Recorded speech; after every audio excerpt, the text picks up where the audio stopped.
What have you got on that image right there? That is a solar controller. Okay.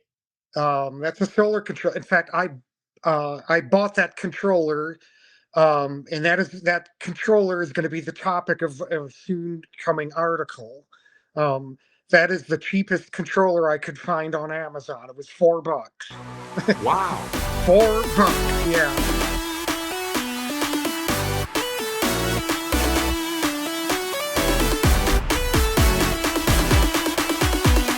Hey, welcome everybody again to Ham Radio Perspectives. I'm Quinn, K8QS, and boy, do I have a special guest, Chris, you see right here. And Chris is an off-grid ham. Now, I know you're proud of that, Chris, and we're going to talk about what it means to go off-grid, but I want to tell you two things real quickly that are sort of interesting.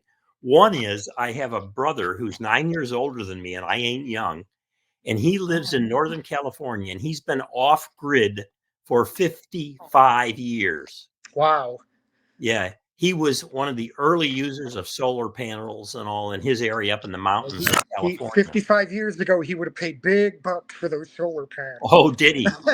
Yeah, and the batteries and all too. It was terrible. Yeah, yeah. But at any rate, he stayed with it the whole time. He's still doing that. The other thing I'll mention to you, my co-host here, Tom, is tied up today, so he couldn't be on with us. But I sent him an article from the Wall Street Journal this morning talking about the fact that AI centers use so much power, it's not clear we will be able to power our country with AI taking off.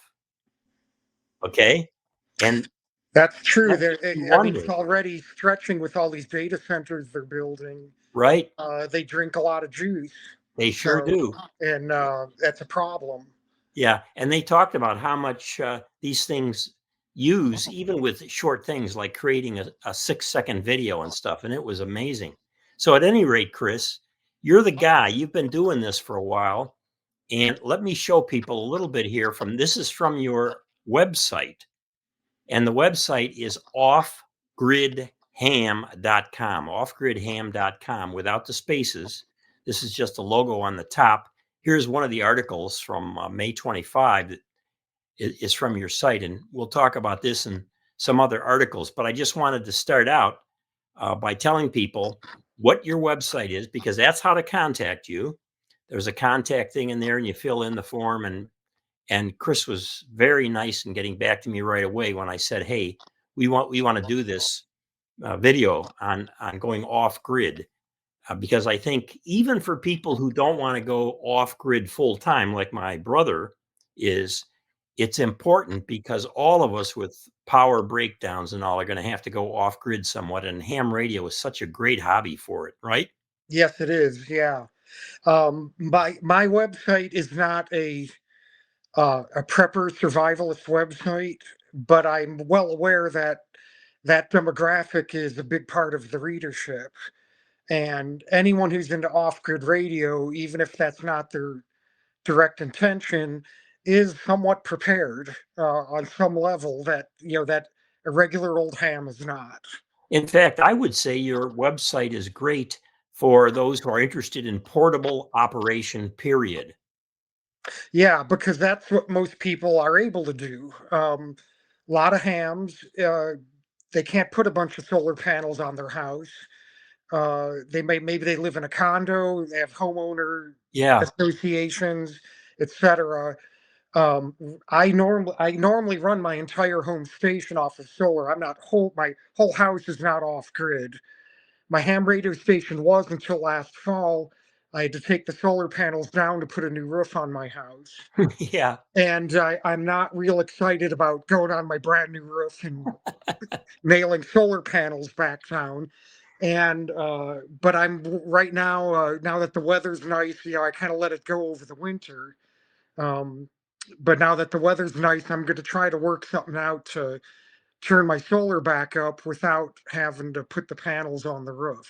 Um, Okay. Before we look at some of the stuff on your website, by the way, I got this bandage on because I had hand surgery oh yesterday. my, okay. Yeah. But at any rate, before we look at your stuff and talk about it, I want to ask you how you first got involved in ham radio. Well, I got involved, and you're probably old enough to relate to this. I got involved with ham radio through CB radio. Mhm. When CB radio was, a very big deal, back in the late 70s, early 80s. I was a kid. I'm 58 years old now, so I'm an 80s kid, and CB radio was the big thing. I persuaded my parents to put a CB in their car, and that was fun. And then I persuaded them to let me have one, a base station at home. One thing led to another, and ham radio was the next step after that. Yeah. And Yeah, I you've was got some always. great material on your site. Excuse me, you got some great material on your site about the different radio services, Hmm. and we'll talk about that. Hmm. You are what Tom, my co-host, and I call a universalist when it comes to radio. In other words, you will do radio in whatever medium and method is out there. Yeah, I mean, I do have CB radio. I don't have GMRS or the others, but I'm certainly aware of it. I've helped others set it up. Yeah. Um, right, like I said, as it is right now, because of my solar situation with my roof, the only off-grid capability I have is my portable stuff. Okay, Um, so let's get into it. Let me bring back your website here. This is one of your posts. yeah, that New was to my ham last radio. article. Yeah. Here's what not to do. Both Mhm. sides now. Anyone who's experienced even modest exposure to ham radio has probably seen many articles and vehicles about how to get started, what equipment to buy, reading, etc. And then you go on. You have got a number of articles like this, blogs, whatever you want to call them, where you provide information to help new hams with antennas and other things as well. So I want to encourage people to go to your website, offgridham.com, particularly if they're new hams. They may be picking up on this video because they did some generic search out there about off grid and they wonder about getting started. Anything you want to say to new hams? Well, I would say, well, other than what's in that article, I would say to just stick with it. It is easy to get discouraged. I especially want to emphasize the bit about not quitting over bad experiences. I'm sure you've heard the stories too. Someone went to a club meeting and got snubbed, or made a post on the internet with a basic question and didn't get a very polite answer. Those people do exist, unfortunately. And as I mentioned in that article, the number of jerks out there in ham radio is the proportion of them is no greater than it is in the rest of the world. In fact, it's probably less, a lot less. So, if somebody makes a rude comment on Facebook, or you walk into a club meeting and you don't get a good vibe, don't let that be the reason you quit or not pursued at all. Find your Exactly. way, find your way. There's other people. I personally do not belong to any clubs or organizations. I fly on my own. You don't necessarily even have to be involved with the group. Hmm. Or as I suggested in that article, kind of make your own ad hoc group. Find a bunch of men or women that you do get along with, and work amongst yourselves doing that. You don't have to be an organized club. Yeah, Um, in fact, Tom and I recommend maybe people who are in rural areas or smaller cities, whatever, might get licensed, get on GMRS, meet some other people, and say, "Hey, do you want to get together and talk about how we can get our ham licenses?" So there are a lot of ways to do it. Here's another piece. You're a ham radio beginner. Now what? yeah, that's an old article. Yeah. That's an old article, but it's a great one. And it says old timers don't click away just yet because there's some good stuff in there for those who have been licensed for a while too. Insights to help ease into the hobby. Let's look at a couple more of your articles. Here's a newer one that I found interesting. New to ham radio question mark. Here's what not to do. What have you got on that image right there? That is a solar controller. Okay. That's a solar control. In fact, I bought that controller, and that controller is going to be the topic of a soon coming article. Um, that is the cheapest controller I could find on Amazon. It was $4. Wow. $4. Yeah. So as I was researching for that article, I came across that controller, and when I got the article done, I thought, well, gee, why don't I just buy it and try it and see what it'll actually do? Yeah, So I have that controller in my possession, and I'm gonna do a few things with it, and you'll be seeing an article about it this summer. that's great. Okay, now this is part of an article you did where you were talking about the different radio services. Hmm. For let's say off grid, you can get involved in different radio services. And then you say the king of communications for non commercial personal communication without reliance on a network or a grid. Amateur radio isn't just at the top of the pyramid, it's about 90% of the entire period I pyramid. I still stand by that. That's a pretty old article too, and I still stand by that. Yes. Hmm. Yeah, I feel that way about it too. I know there's the issue of getting in with that first license, which is not that difficult to do really now with the technician class and no code. But when it comes to the variety of things that you can do legally, the variety of frequencies, where there's a lot of innovation, you know, ham radio is it. So even if you want to get involved in like DMR that I'm involved in now, ham radio is the root there. So I agree with you. Here's mobile ham radio concept. So again, for you, mobile is important, and say a little bit about that. Well, mobile radio is a form of off-grid radio, and for many hams, it's the only kind of off-grid radio they do. They may be, and they may not even be realizing that. Yes, this is real off-grid radio. Um, one blog I follow, a ham radio blog. I can't recall it. Otherwise, I'd give him a plug. Um, but he operates from his car almost exclusively, doing parks on the air. And Hmm. he'll drive to these different parks, sit in his car, and operate radio. And he gets contacts all over the world like that from his car. Yeah, I Um, think I've so seen that guy's website. He might be in New York or I Massachusetts. believe, yeah, I think he's in. I want to say like Virginia or something like Yeah, that. yeah. I, But it is interesting to follow him around. yeah, and he doesn't go into a lot of technical talk like I do or like how to stuff. He's more like a diary of I did this or did that, and it is encouraging to see people doing that. Yeah, It's I like people to read blogs like that. And again, I'm not so full of myself that I think my blog is the only one worth reading. Um, when I see blogs like that, it is encouraging to see people actually getting out there and doing it, uh, and making it work. yeah, yeah. This is another article, Portable Off-Grid Ham Radio, the Basics. It's from 2018, so it's from a while back, but it's a good one. It still has a lot of good information about the basics.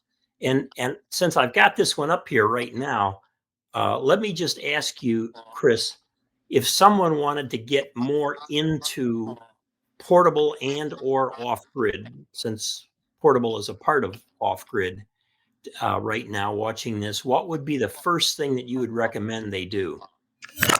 Oh, I would say I would start reading blogs like mine. Of course, I'm going to plug that.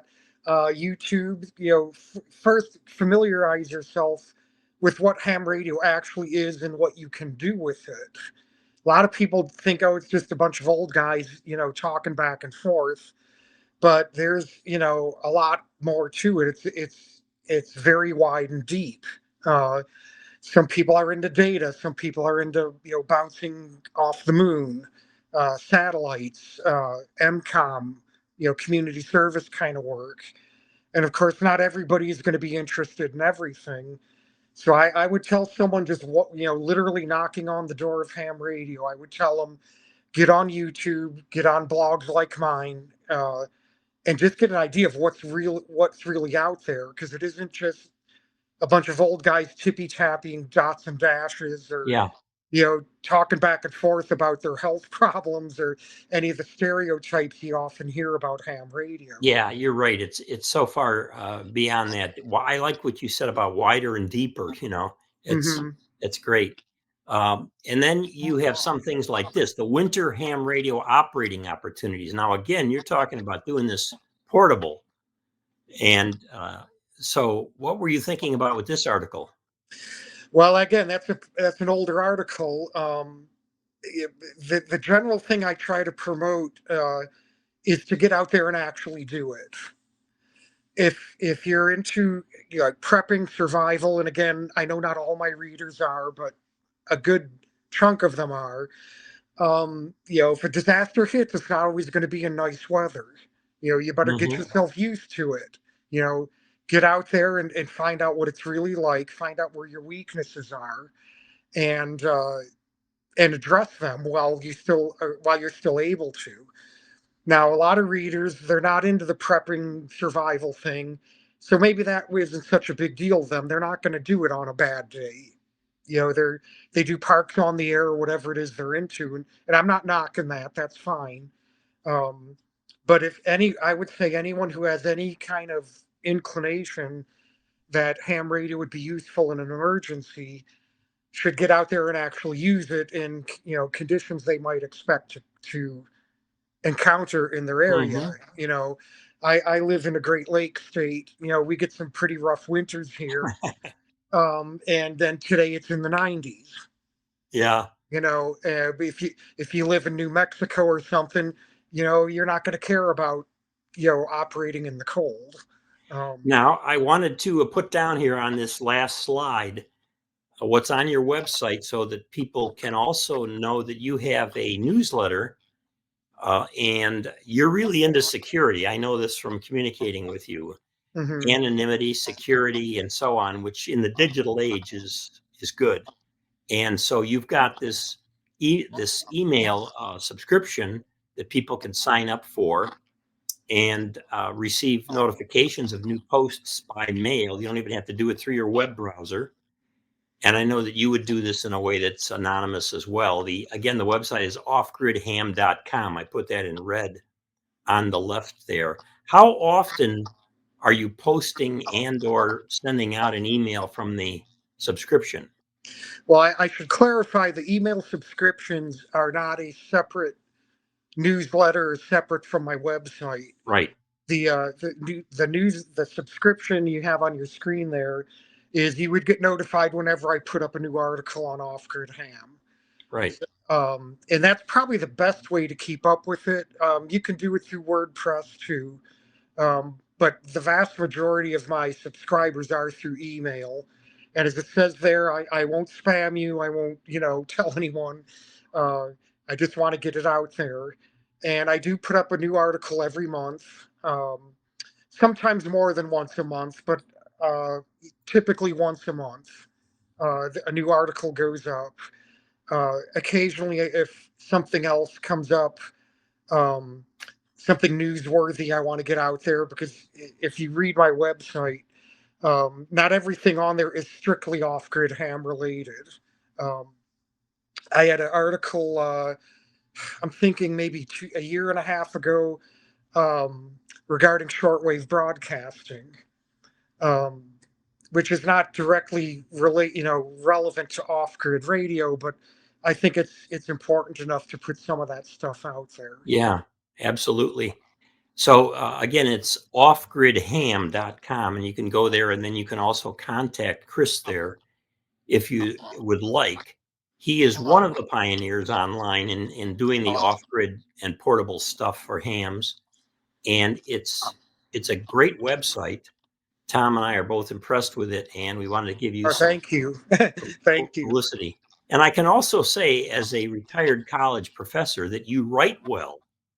Well, I was an English major in college, Oh, so I'd like to think I got some mileage out of that. yeah, Not to drag this out too long, but I always wanted to go into electronics. I mean, even as a little kid, I was the kid that would find TV sets in the garbage and take them home and tear them apart. And long story short, I went into electronics training after high school. That didn't work out so good for me. I have worked in commercial broadcast radio as well. Um, Ended up deciding I wanted to be an English teacher. Well, again, without dragging this out too long, I went back to school, got that electronics degree, and spent 34 years as an electronics technician at AT&T. I just retired last January, so I have a lot more time now to do my little experiments and do interviews like this. Although I don't do a lot of this, um, I'm happy to I've enjoyed this hobby my whole life. My parents put up with my crap when I was a kid, running wires and antennas all over, and it is exciting. I am excited about it. It's been great. I wouldn't change it. I'm not giving it up. It's something you can do even if you have physical limitations. Um, I know. In fact, one of my mentors when I first started. Now that I remember, one of the guys that helped me get started when I was a kid was a quadriplegic in a wheelchair. Wow. He was an amateur extra. He could send and receive code around 30 words a minute. And he was very well known at the time, was a big contester, very, somewhat of a celebrity in his day. He's since passed away, but yeah, I never forgot that guy. And he was in a wheelchair. Yeah. A friend of mine growing up, a bit older than me and kind of a mentor in the hobby, was blind. Hmm. And he was good with an electronic keyer for about 50 words a minute. Yeah. Man, he was good. It was really impressive. Yeah. So Yeah. Getting into ham radio is a lot easier than it was when you and I did it. That's both good and bad. There, I have articles about that too.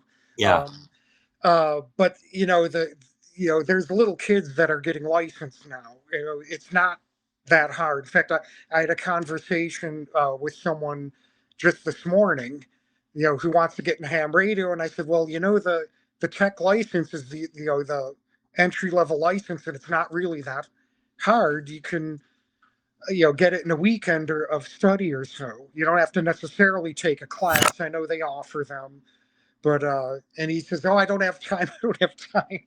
Like, dude, come on. I mean, there's grade school kids doing this. I've got that with my eye doctor, Hmm. who wants to be a ham, and I keep sending him notices about local courses, and some of them are 1 day. Get your license in 1 day. Yeah, And with the tech, you could probably do it. I mean, I think they do license some guys, so there's yeah. I really mean, nothing holding you back. yeah, I have my misgivings about the way the licenses are, done now. But hey, work with what you've got. I mean, Right. if that's the deal, then take the deal. Yeah, and if you're really interested in the hobby, you're going to get in a way where you're going to learn a lot anyway. It's Hmm. going to motivate you. Yeah. You Yeah, can I mean, go after the I got into ham radio basically because the gas ran out on CV, and ham radio was the next thing. And at the time, a lot of my friends were doing it, so there was some positive peer pressure there, and I think if you know someone who's a ham, you're probably more likely to become one. Um, absolutely. uh, Absolutely. So, and thank. Chris, thank you again, buddy. Hmm. Offgridham.com. You can go there to connect with Chris, sign up for his newsletter, which will tell you when new posts come out on his website. A great guy doing a lot of great work for the Thank you hobby. so much. Thank You're you. welcome. And please subscribe to this channel too, Ham Radio Perspectives. Tom was gone today, but he'll be back on with me again soon. See you, everybody. 7-3. Thank you. Have a good day.